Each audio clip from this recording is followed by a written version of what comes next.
Goodrich is in theaters right now, starring in part none other than Kevin Pollak back here on the program. And you had just mentioned how you had known Michael Keaton for quite some time. Socially, right? yeah. Okay. Yeah, he was dating a friend maybe 3 or more decades ago. 90s for sure. Damn, so you go way back. Yes. Okay. Yeah. And so, you know, I'd see him every now and again, and we'd talk every now and again. But and then when we worked together on this movie, by the way, my favorite part was he and I sitting on the set between setups, and him just wanting to talk about stand-up comedy of the late 70s, mid to late 70s, which is when we both started. Did you ever work together there in comedy? No, he was a Comedy Store guy, and then by the time I got to L.A., I think he was done with it. But we did talk about I started in San Francisco with Dana Carvey and some other great folks, and he started at the Comedy Store in L.A. Yo, who was he performing with? Like, who are the guys that you're talking about? Yeah, Letterman and Tim Thomerson. Yeah. Just, you know, God, how many decades ago. But just those early days of, and the idea of him and Letterman in a sketch show, the Mary Tyler Moore sketch comedy. He was part of the troupe as well? Letterman lasted one episode and then walked. Saw himself doing a sketch and said, yeah, I'm not doing this. That's not me. I'm not doing this. And so Michael Keaton was still part of that? He stayed in there. He stayed in the pocket. Yeah. But, you know, for a lot of stand-up comedians who then saw Michael Keaton in Night Shift, it was like, oh, that is a thing we could do. Mm-hmm. Then Robin Williams started showing the same thing as well, right? Yes. Or Paul Reiser in Diner was another sort of peek into what a stand-up comedian could do if they had their sights on acting. Yeah. Right. Yeah. What's the first movie you did? Well, I just remembered actually how I annoyed Paul Reiser when he first came to San Francisco. I've got to share this quickly because Go ahead. I was living in San Francisco at the time. He had done Diner, so he was an immediate hero. And back then, you know, I called the owner of the comedy club and said, can you tell me what hotel he's staying at? They would tell you. And then when you call the hotel, they would ring his room when you asked for him by name. Yeah. Imagine such a time. And so I knew he liked Peter Falk. So I called his hotel room. He answered the phone and he said, yes, hello. And I said, Paul, it's Peter Falk. How are you, sir? It's great to see. I was driving down the street with the wife there, and we see your name on the marquee. We're going to come to the show this weekend. And he immediately goes in, oh, Mr. Falk, I can't believe you're calling me. This is the greatest thing. I had no idea that you even knew I was a person. This is great. But by the way, so 30 seconds in, I'm like, I can't break. You're committed to the bit, sir. He's loving talking to Peter Falk so much, I don't want to break his heart. So now I'm 5 minutes we talk. He's having the greatest conversation with Peter Falk you can imagine. Mr. Falk, I can't believe, when I saw you in this, the Cassavetes early pictures, and you really inspired such greatness. And so we hang up. I hang up as Peter Falk. Shall we come to the first show or the second show Saturday? And now I'm in my apartment. I'm thinking, I got to call him back. This is so stupid. I mean, I called to meet Paul Reiser, and I did not accomplish that. So I called back, and then when he answered, I chickened out and started doing Peter Falk again. Listen, Paul, I forgot to mention. And then I said that this is actually a local comedian. My name is Kevin Pollak. And then the longest pause on the phone from his side ever. And then he finally said, you are not a nice person. Can I be honest? That was a horrible thing to do. What is the matter with you? And then he started laughing. And, oh, thank goodness. Yeah. And then, so that's how you got to meet. So that's how we ultimately became friends. Oh, my God. In fact, someone sent me a clip where Michael Keaton told the story where I once called him also as Peter Falk. I think it was on Conan or something. So that's what made me think of them. I used to call people a lot as other people. Is that right? Yeah. But, I once called The Tonight Show when I first got to L.A. as Peter Falk. Because Johnny had Peter on all the time. Loved him. Uh-huh. I mean, 3-4 times a year. And so I called, you would just call the NBC front desk. John Q. Public could make this call. Hi, this is Peter Falk. Could you put me through to Johnny, please? And they do. And they did. Come on. Hold on a second. But I just got his executive secretary. Okay, right. Who had been with him a long time. But the impression was so good that she couldn't say, wait a second. She said, I'll tell you what, Peter, when is a good time I'll have Peter call you back? Johnny call you back. She wasn't about to put me through. Okay, so okay, so you couldn't fool Johnny Carson's executive secretary. Carson's executive assistant. But then when I finally got on the Tonight Show and did the Peter Falk for Johnny, I mean, I orchestrated my first appearance in such a way that, because, you know, I was such a fan of the show that I dreamt since I'm 10 years old watching the Tonight Show of standing there and doing the. But by the time I met the gatekeeper, Jim McCauley was his name, whose job it was to book comedians on the show. And he would circle you for a couple of weeks because you had to have 2 appearances. Because if you did great, Johnny would say, bring him back right away. So he would circle till he knew you had 2 6-minute appearances in your stand-up. Right. So one night I passed him at the Improv, and hey, Jim, how you doing?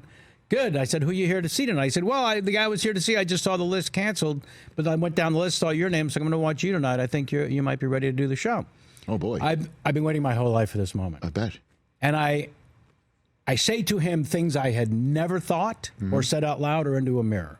I just said, well, Jim, I've been waiting my whole life for this moment. And I've been a fan of the show since I'm 10, and I know, you know, I think I would have a greater impact from the couch than doing my stand-up. I do Peter Falk and the voices right with Johnny. Now, I know there's a protocol, and you're not bringing me to the couch. But I'm willing, I think, to wait till I have a TV show or a movie. Jeez. Wow. And then you can justify bringing me to the couch, but then I'll still just open with Peter Falk. And Jim looked at me like I had just landed, not in an airplane, and said, do you have a TV show or a movie coming out anytime soon? Now, what I didn't tell him was I didn't even have an agent. That's how far I was from having a TV show or a movie. Yeah. So I said, no, but listen, I may call you back in an hour and beg for this. But I just think, he said, I can't disagree. Yes, you will kill from the couch. And no, I'm not going to put you on the couch. But if you want to wait, you're only going to get better. That's fine for me. Yeah. We'll see how long you can wait. Right. Took a little over a year. I had Willow, the Ron Howard picture, where they could justify bringing me to the couch. But I orchestrated this whole thing, and I'm standing behind the curtain. Doc and the band's playing down after commercial, and Johnny says, folks, my next guest is an actor who's got a new movie coming out called Willow, Ron Howard picture. We'll talk about that. And apparently he's also a comedian. Please welcome Kevin Pollak. Now, I had rehearsed coming through that curtain also 1,000 times. I knew not to wave at Doc and the band. You're not cool yet. Not on the first time. That's the second time, if there is one. Go get to the couch. I get to the couch, I sit down, and Johnny says, now, Kevin, welcome. We'll talk about Willow in just a second. Somebody told me that you do impersonations. Is that right? And without missing a beat, I said, Johnny, that's a bold-faced lie. I don't know who told you that, but they were lying. And he's laughing so hard, he pushes himself away from the desk, clutching his chest, as he would do. And I was a made man in that moment. He had me back on 2-3 times a year until he retired. And I promise you, it's because I knew he loved Peter Falk. That's it. It took me 25 years to realize that doing an impression is a parlor trick. If I can think of someone you like and I can recreate them in front of you, I'll steal the affection you have for the actual person. Kevin, there's no doubt about it. I mean, when you came on before and told Jack Nicholson stories and nailed, obviously, you got your Jack going. I mean, that just is, it's only additive and it's only more. It's a bizarre thing. It is pretty cool like that. And then we had Mila Kunis on, and you said, ask her about, doing a Michael Keaton impersonation. And then she goes, you should have Kevin on because he does it better. Yeah, I watched her. And I said, well, interesting enough, he is coming on. Now here you are. Yeah. So. Well, I better have Jamie, who I brought along because it is technically my birthday. Technically, happy birthday. We'll get to that shortly. Thank you, both. Well, not all of them. Applauded. But yeah, so she pointed out that Keaton sort of has this thing that he does in every movie. And And it's a little bit of a back and to the right. That's the basic. And I thought Mila was playing his daughter. And what kid doesn't mock their parent at some point by their gestures or things they say? Happened to me yesterday with one of my children. What did that? He just but it's something very personal. Well, no, that he knows or they know. No, it's more like a 13-year-old going, "Oh, okay, Dad," one of those things. Like, so it wasn't very nuanced. He's still young. Well, he'll learn. Yes, please. They're at an age if he was nuanced at 13, you should send him immediately to genius school. But yeah, so I don't know if I have to stand. Can you maybe just lean forward? Sure, yeah. In everything he does, it's this. First of all, there's the lip purse thing happening. Yeah, it's a little better standing. That's it. No, you got it. Okay. You got it. You got it. It looks just like him. Yeah. That's it. So it's not really more of a verbal. There's no. That is it. Feed mayonnaise to the tuna. Yeah.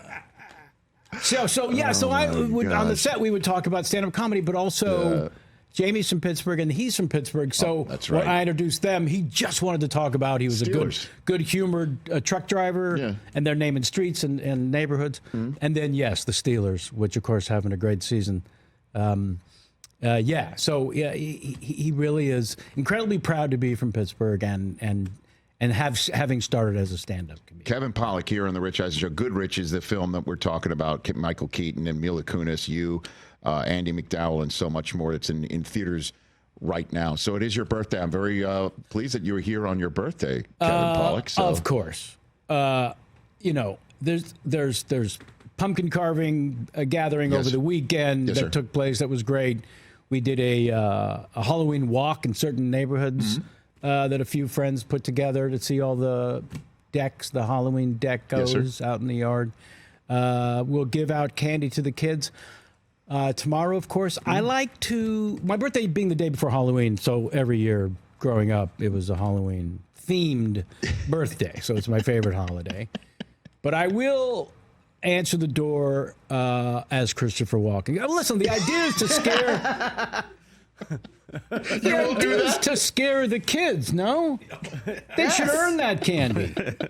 Where are the tricks? It's always treats, right? Yeah. Well, there's supposed to be a trick. That's correct. Of some kind. So that's your trick? Well, if they can stay there while I'm scaring them and not run off, they get a treat. How does that go?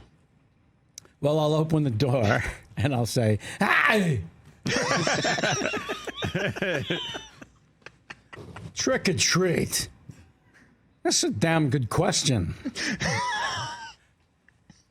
Quite the conundrum, little dudes.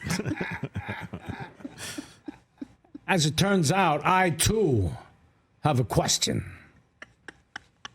Which one of you little freaks can guess what I've buried under the house? Hey kids, where you running? I got Reese's Pieces in here. And cigarettes. Come back. Come back. Yeah. Oh, so if they can hang in there with their buckets and their, my God. and then their I'm pillowcases. crying. Yeah. Yeah. Well, that's pretty cool. Well, by the way, we have we got you some birthday cupcakes for you. I mean, if you're going to tell people it's your birthday ahead of time, We got it. It's very thoughtful of you. Thank you. Wait, I just spilled one of them. All right, that one's for TJ. Who apparently is well connected with Mila Kunis Very as well. much so. Yeah, I love listening and trying to follow that. Very much so. And I'm also from Pittsburgh, too, Kevin. So, What? Yeah. He is indeed. What's with the love of Dallas? Well, you've already explained it, I'm sure. Yeah, multiple times. They don't get it, Kevin. They don't get it. Yeah, so, yes. Well, it's great. And again, It's a I great appreciate you spending birthday, time. and it's a strange thing to have the theming with the Halloween. The weirdest part about my birthday, though, growing up, is that I share it with my father. Oh. Same birthday as my dad. Are you serious? Wow. And this is always the response. People think it's the coolest thing ever. Turns out, no. Not cool for you or him. Stinks. No, your birthday's supposed to be your day. Yeah, your day. And I got to share it with Dad. Oh, sure, some years we celebrated how I wanted to, but most years, Not so much. we just ended up at the track where he would say something fatherly like, "Remember, Kev, if horse number 5 comes in, you can get that tricycle you've been bitching about." And I'd be standing on the sideline. Come on, number 5. Oh my gosh! At the track. At the track. Yeah, no, but we did have the same birthday, That's fantastic. which was Oh my God! mostly great. So you told so many great stories here from your filmography. Yeah, I was trying to think if there was a a birthday tie-in to A Few Good Men and Nicholson, and Jamie reminded me because we were trying to go through the dates. But it was I was shot December, January, February, and she remembered that because she knew my Super Bowl with them story. So it was there were a lot of social hangouts while shooting A Few Good Men. There was Vegas trip. There was, first of all, until you've valet parked your car on a tarmac, I don't think you've lived. But that was, as it was explained to me, we're going to fly in Tom's jet. Rob Reiner, the director, explained this to me. Did you hear about Vegas night? I don't know what you're talking about. I just got here. We're going to valet park our cars in the tarmac, get on a Tom's jet, fly to Vegas, gamble for a couple hours, have a big Chinese meal, go back and gamble some more, and then fly home. We're not even spending the night. But there was also, hey, have you heard about the Super Bowl party at Bruce and Demi's? Okay, what? What? Now, the big takeaway from all that, it was the year Washington won. And I got to see, because Bruce Willis was shooting Death Becomes Her with Goldie Hawn and Meryl Streep on the soundstage next to ours at Culver Studios while we were shooting A Few Good Men. So he was always loitering on our soundstage because his wife is there, of course. And the PAs from Death Becomes Her knew to come over to our set when they couldn't find Bruce. So there we are at Bruce and Demi's house. And again, I show up at these things. I expect someone to throw me a red vest, ask me to help park cars. I mean, this is me brought up to the majors for real. Right. Yes, I'd already died in Denzel's arms, every young Jewish boy's dreams, in Ricochet. But, the Few Good Men was the thing, you know. Right. So the Super Bowl party, the greatest moment by far was, because everyone's intensely watching the game, as they should be, and Meryl Streep yelling at the TV screen, stick 'em! Again, until you see that happen, Meryl Streep yelling stick 'em at the television. For the Super Bowl. During the Super Bowl. Did you recall who Meryl Streep was rooting for? Or? A middle linebacker of the Washingtons in 1990. Well, they were playing Buffalo, right? Is it Washington Buffalo? Yeah. Okay. Yeah. Was it 91, 92? I guess it'd be 90. Yeah, that's it. Yeah. Yeah, it was a part of the Buffalo string of make going and then not winning. Yeah. Wow. That's the Thurman Thomas helmet game, right? You forgot his helmet? That might have been one of the Dallas games. I don't remember. Maybe that's why Meryl was yelling, because she wanted to hit the guy without the helmet. So, Meryl, who the hell was at this Super Bowl party? Well, again, the people who were working on A Few Good Men and Death Becomes Her, they were all, yeah. My God. I'm a kid in a candy store. I don't feel like I'm hobnobbing with these people. I don't. To this day, it's still. So did you? Beyond were him. you at a craps table with Tom Cruise or something? When Vegas night, yeah. So yeah, no, you do remind me of a good story. Okay. So we are in a little private gambling area because when we walked through the casino, it was like a wave of heads turning. Yes. So they put us in a private little gambling salon, and there was, some blackjack tables, one craps table. So I'm playing blackjack, and I get up to go to the restroom, and I walk by, and just Bruce is playing craps. And he's got, 107 bets on the table. It's a ridiculous number. Solo rolling the dice. Just him. Just Bruce Willis. So he sees me walking by and hands me the dice and says, throw the bones. And I look down, and I look up at the pit boss and say, how much has he got on the table? And the guy went, 102,000. And I said, yeah, I'm not throwing these. Are you out of your mind? I'm not. He said, throw them. I said, no. Not going to be responsible for... 7 out. Yeah, exactly.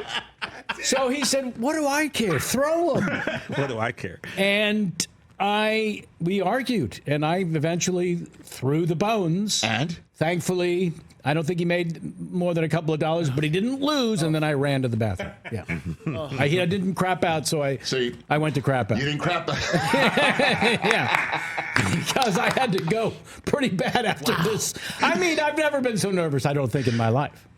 I mean, it's all relative. You have to bet something to feel something, whatever that is. Yeah. I remember once I was in one of those gambling and Tiger Woods had just won whatever the latest big PGA tournament was, and he was playing 3 hands of blackjack, 15 grand a hand, and I thought, okay, you have to feel something no matter what level you're at. Yes. You have to bet a number. Sure. That when you lose, the sphincter tightens just a tiny bit, whatever it is. And for him that day, it was 45K. While we're just on the subject here, can you? This is one of my favorite stories you've told, and it's been a while. Oh. So just tell it. Speaking of gambling, Walther Matthau, what can you please tell that story of what you can tell from your grumpy old men experience with Walther Matthau? It was the first time I met him. So I played his son in the movie, and of course the geniusly titled sequel, Grumpier Old Men. I think Tank from Mensa came up with that for us. Thank God, because we were stumped. But the way it worked out, I was hired after, and so when I showed up, they were shooting. And in between setups, and the director just walked me over to him and said, Walter, this is Kevin Pollak, he's playing your son. And I don't think he said anything. And then the director said, I got to go check some lights, and walked away. And I'm standing there with Mount Rushmore to me. Him and Jack Lemmon both, you have to understand. Of course. As a character actor, these guys are character actors who became movie stars of the biggest, highest level. Absolute Mount Rushmore fella. So I foolishly decide to make small talk in that situation. So I said, so, Walter, script's pretty good, huh? And he said, script sucks, kid. I owe my bookie $2 million. And it turns out he wasn't exaggerating. $2 million. At his memorial service, there was a little booklet of some kind, and on the back were his picks for that Sunday before he passed. Oh my God! On the back of his memorial. Yeah. Booklet. He told me the greatest gambling stories. Him and Fred Astaire would bet on the ponies every weekend for 25 years. Every weekend they would go to a racetrack and bet on the ponies. Walther Matthau And Fred Astaire. And he said his greatest regret, I could never get him to swear. When their horse didn't come in, he couldn't get Fred Astaire to swear ever. He tried so hard to get him to use any curse word. He couldn't ever. And then one day, I got an envelope, a vanilla envelope. I went down, opened it up, and it's a cassette tape. I put it in, I pushed the button. And it's Fred Astaire calling a race as the announcer. And the name of every horse was the most disgusting curse words you've ever heard that I cannot repeat one of them. But he calls the entire race, and so is coming up on the outside. And every horse's name is absolutely just more disgusting than the last. I mean, disgusting. So I said, where's this tape? And it's in a vault. His whole life, he just put it in the vault. No one's ever going to hear this. I said, he said, no, not a chance, kid. But imagine this. That's a great Just it goes down the edge of the drive, and there's a manila envelope, and he opens it up, and it pops in the tape. Fred Astaire. Calling a race. Working blue. Yeah, working blue. The most blue. Made him so happy. Yeah. And then the funny thing got me with Jack Lemmon was once I was doing off-camera lines, with the cameras over my shoulder onto him, and he said, you sure you don't mind doing the off-camera lines, kid? I said, no, of course. He said, well, yeah, I know Marilyn hated doing them. He's talking about Marilyn Monroe. It's like every story they had were the biggest stars. From Some Like It Hot, I bet. Yeah. Oh, my gosh. Back here on the Rich Eisen Show, everybody, with Kevin Pollak. I'm not worried about your Niners, by the way. Yeah, thank you. No, I'm not. When you're decimated one, section of the team after another, week by week by week by week, you can only play so well. So, yeah, it'd be nice to have our full roster back at some point. It's going to happen. I think mostly it's going to happen. Obviously, I didn't see McCaffrey having Achilles tendonitis in both legs. Didn't see that one coming. Did you see, by the way, the video of him working out before the season started, that crazy running thing? Yeah. You look great. Yeah, maybe less of that, by the way. Yeah, right. Before you start playing.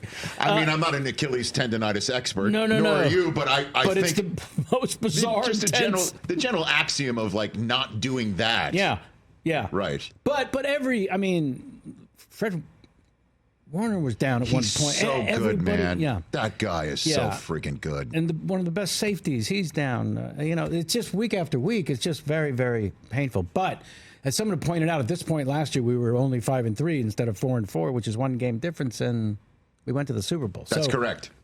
Right, and the division is completely wide open. Yeah. And you're on a bye, and you come back from a bye. I watched the Monday Overreaction Monday. I follow the show. Okay, very good. Yeah. No, it was discussed how the division, I believe you said, was the toughest. Yeah.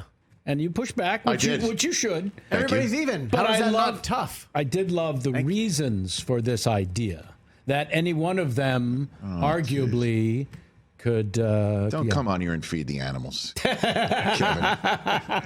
Do not feed the animals. Yeah. But I appreciate that. But it is. I can't. Sometimes I like Overreaction Tuesday a little bit better. Ladies and gentlemen, Kevin Pollak here on the Rich Eisen Show. I just love when you come on and tell all these stories, dude. People love it too when you come on here. My pleasure. And you must have about 1 million more of them still in your quiver. You know what I mean? Yeah, many of which I'll save for the next time I'm on the show. Not a problem. Anytime. I already miss Mrs. Maisel. Oh, thanks, man. I tell you that every time. Yeah, one of the most beautiful. By the way, the absolutely, I will argue this best final season of a TV show that doesn't disappoint. Yeah, and leaves you wanting more. Even the final episode I felt was shockingly good, and not that I'm biased, but thank you. Yeah, yeah. They as they say stuck the landing in a very sort of remarkable way. And it's so difficult to end shows like that. Impossible. And in a way that's satisfying to the diehards. Yes, it was great. Yeah, and super. To turn 60 and then get that show and be a part of this worldwide phenomenon, we did a lot of international press for the show. And one time we were in Milan, and it dawned on me that Mussolini in that famous speech is kind of doing DeNiro. He is. And I thought I would share that when they come down the line in the press, and they asked me the question, and I asked Caroline Aaron if she thought I should do that. She said, yeah, sure, and I did it, and silence. Crickets. Yeah. Crickets. I don't know if they were expecting any Mussolini humor. He does look like that a little bit. But you know my favorite part of doing Casino was Don Rickles. I mean, that when he went after De Niro in a scene, is that the way you're going to do it, like that? No, you got the awards. I'm sure you know what you're doing. Go ahead. And De Niro, he loved it. Of course. Pesci, not so much. When Rickles pointed out that he was so short, he's going to ride around the set like a Shetland pony. He didn't say that to Joe Pesci. Yeah. Oh, you're right. No, I get this guy over here. Yeah. No, he called Joe Pesci a Shetland pony? Well, he was going to ride him around the set like a Shetland pony. Yeah. But then, by the way, we're stuck in Vegas 20 weeks. I know we got to wrap up. Sorry. We're stuck in Vegas 20 weeks shooting that movie. I'm in the movie 9 minutes, but Marty might change his mind any given day, so you have to be there. So I call my stand-up agent and say, book me opening up for somebody on the Strip. This is ridiculous. I'm stuck in this hotel. So he got me at the Desert Inn opening up for the Four Tops, and I'm so happy. I'm so happy. Yeah. And so one morning I go into the makeup truck on Casino, and Rickles is in there, and he says, hey, kid, saw your name on the marquee. That's a great gig. Yeah, that's going to be fun for you. I'm with Frank all summer. Let me know if you need tickets. Let me know if you need tickets. It's going to be great for you. Right? Let me know if you need tickets. God bless Please tell me you said yes, you'll go to see him with Frank. Yes, I did. You know what I mean? I did. That is so funny. Yeah. The Desert Inn, which famously has heart. Yes, it does. 3 times. The Desert Inn has heart. The Desert Inn has heart. The greatest Albert Brooks scene maybe of all. Am I crazy? No, listen, my wife and I, we made a mistake, and then there's all the other schmucks who came here to see Wayne Newton. What's the matter? I like Wayne Newton. That's right. Gary Marshall. Fantastic. Everybody, please go see Goodrich in theaters now. All right, wrapping up this show with the birthday boy, Kevin Pollak. And then tomorrow, if anybody rings the doorbell, Christopher Walken is going to ask questions. Kids, I got cigarettes in here. What do you like, menthol?